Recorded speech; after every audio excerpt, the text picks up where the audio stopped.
As a boy in the 1950s, I was often one of the moviegoers at the Chief Theater in Greenlee. My mother had accepted a teaching position at Colorado State College, and we'd moved from Aspen, much to my dismay. Movies were among the few choices of entertainment. Through popcorn butter-smeared glasses, I watched Clint Eastwood replace Roy Rogers, Marilyn Monroe replace Debbie Reynolds, and a neon Chief Theater marquee replace the old painted Orpheum Theater sign. My idea of cool changed as I became an adolescent, and real heroes eclipsed the silver screen stars. Newsreels showed Jack Kennedy promise a moon landing, his wife Jackie trying to climb from a black Lincoln Continental convertible after shots rang out in Dallas. The riots in the streets of Detroit and LA seemed impossible in rural Colorado, and the scenes of war I'd soon experience firsthand were a world away. Films transported me into the action. Fantasy and fact melted together like two colors of wax, creating a trick candle I couldn't blow out.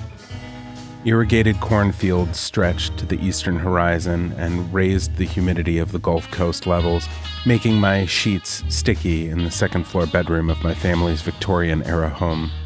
More than 30 miles west to the mountains, but only a few blocks to the movie theater, where the "Cool Inside" sign beckoned. Each blue letter wearing a white mantle of frost. Air conditioning was the only excuse I needed to spend $1. Any film would do as a refuge from that heat and the realities of growing up in a provincial town. But something didn't seem right in the balcony if I remained after the credits rolled. One of my high school friends, Ken Fielding, took a job as an usher in the old theater, replacing his brother, who'd died in Vietnam. At 16, Ken was 6'4", gangly with a hooked nose and a lazy eye that didn't follow the other. Advanced placement classes and basketball practice filled his days. 5 nights a week, he worked. He was taking tickets at The Haunting of Hill House, a pre-Halloween movie, soon after his family got the killed in action notice. I shuffled forward with the line of fans, not sure what to say. "Sorry, Ken," was all I could manage. After a moment or two, he replied with a ragged, "That's life." He wasn't working the following week when a few friends and I modified the birth dates on our driver's license to get into a matinee restricted to age 18 and over. Blow Up featured a brief clip of a nude actress, a sure way to sell seats to teenage boys. The following evening, a Mounds candy bar rattled from the high school gymnasium lobby's vending machine. The wrapper crinkled in my hand as I opened the door to the basketball court.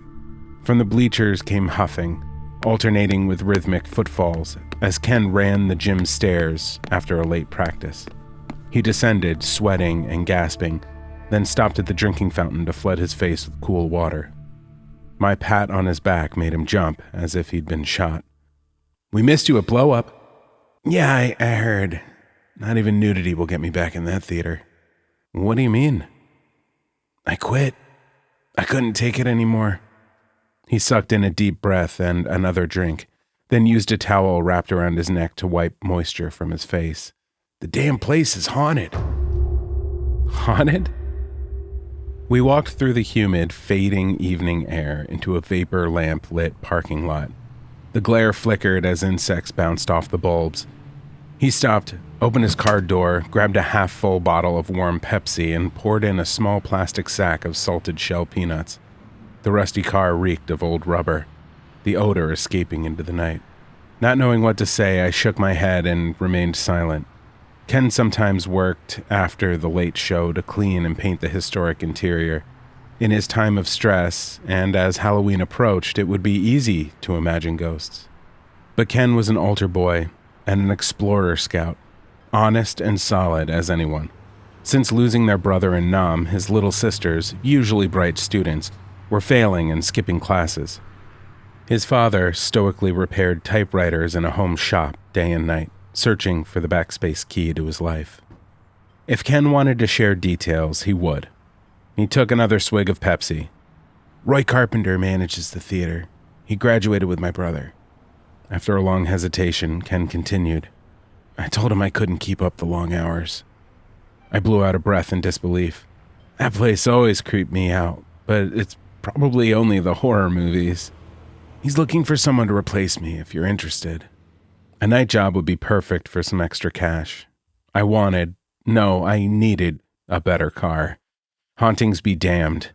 I called the theater and asked for Roy, but a female asked if she could help me.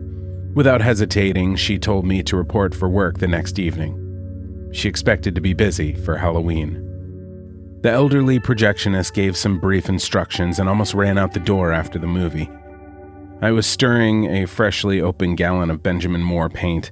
The stage floor and walls around the screen needed to be flat black to keep reflections from bouncing back into the audience. After an hour or so, I sensed someone watching. Hard to say why, but I felt like an uninvited guest in a stranger's house. Setting my brush down, I turned and raised my right hand in a salute to block the overhead lights. Perhaps the projectionist had come back to work on the film projector. But at the top row of the balcony, the first seat left to the aisle, a white blouse reflected light into a woman's ashen face. I put the lid back on the can and wiped my hands on an old t-shirt I used as a rag. "Hey, who's up there?" The echo of my voice startled me. No response. No movement. Only an unblinking mannequin-like stare. Even at a distance, the woman appeared attractive, bewitching. Her hair, either short or done up in a bun, revealed high cheekbones and a smooth, pale complexion.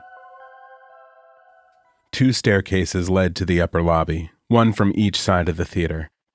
Dense red velvet curtains hung at the doorways to the seating area on the second floor.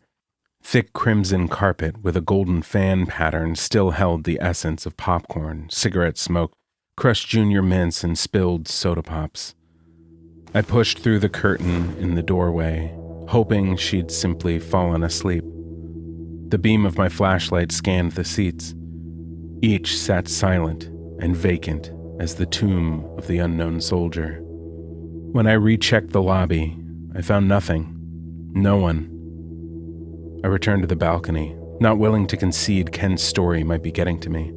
The seat she'd occupied was in the down position. As I raised it, musky perfume brought bile up my throat. The thought of leaving came to me, but I dismissed it. I'd lose my job if I didn't get some painting done before the manager arrived in the morning, so I went back to work. I dipped my brush into the can, but I couldn't help shooting a reluctant glance up at the balcony. A woman stood in the light of the exit lamp, motionless as death, the green nimbus illuminating her face. She faded like celluloid film melting from the heat of a projector bulb. Halloween. It had to be my imagination, or maybe the paint fumes were getting me high. I continued with tentative strokes, trying to cover walls stained with old memories. But my hands shook, and anxiety clung to me like a scared child to their mother. Overhead, the thuds and groans old buildings emit as evening cools the tar roof and the air conditioning vents expand. With a fresh coat of black completed, I opened the lid to the salmon color for the ornate valance surrounding the stage. A small sheet of paint drifted down from the high theater ceiling. The familiar creak of a seat being lowered brought me down the ladder, gripping my paintbrush handle in my teeth. I dared not look from 20 feet up. I'd fall if I saw what I feared. Safely on the stage, I placed the brush on top of the paint can and grabbed my usher's flashlight. The beam cut a swath through the darkness of the balcony. Last row, first seat to the left of the aisle, once again occupied. "We're closed, ma'am." No response. "Can you hear me? The movie's over." Still nothing. Dashing through the theater before my courage faltered, I took 2 steps at a time up the stairs. Hesitating at the entrance to the balcony, I drew a deep breath and threw back the curtain. Only the dim wash from the stair lights greeted me. The seat I'd sworn was occupied moments before rested in the down position once more. All others remained upright, springs forcing them to attention. I lowered myself into her seat to prove my macho courage or confirm my delusion. The power of suggestion must have been messing with my mind, but the musky perfume lingered. Something warm and wet made me lift my hand from the armrest. In the faint light, a dark liquid ran down my arm. My sneakers slipped on the slimy floor as I jumped up. I rushed into the upper lobby restroom, my black Converse All-Stars leaving a crimson trail on the white octagonal tiles. I rinsed my hands and arms. Blood turned pink as it mixed with the water and swirled down the drain. The mirror above the sink reflected a pale, skinny kid trying to grow sideburns, but a slight breath, or perhaps a subtle motion, stopped my heart. The woman's face appeared over my right shoulder. I froze, just long enough to doubt my eyes. "No!" My voice echoed off the metal toilet stalls. I turned around in terror, grabbing a towel dispenser for support. Nothing. No woman. Only red velour wallpaper peeling at the seams. I rubbed my hands on my t-shirt. The floors were spotless. My bloody footprints, gone. Not bothering to turn off the house lights or clean my brush, I hurried out the door into the steamy night air. A parking meter supported me as I tried to talk myself out of puking. Sweat from my armpits rolled down my side. I shook so violently, I struggled to unlock my '55 Chevy business coupe. It cranked several times. "Damn it! Start, you piece of junk!" My head rested on the steering wheel as Hush Hush Sweet Charlotte crackled from the radio. The face of the woman appeared in my rearview mirror, then dissolved as the engine whined and came to life. My car jolted as I slammed the transmission in reverse. Backing from the parking space, I sped onto the street and glanced over my shoulder to make sure no one was in the back. A curly mist drifted from the exhaust pipe, appearing red in my taillights. The next day I called to quit, asking for the manager, the lady who hired me. Roy, the owner, said, "There's no female manager, just the projectionist and me. Who are you?"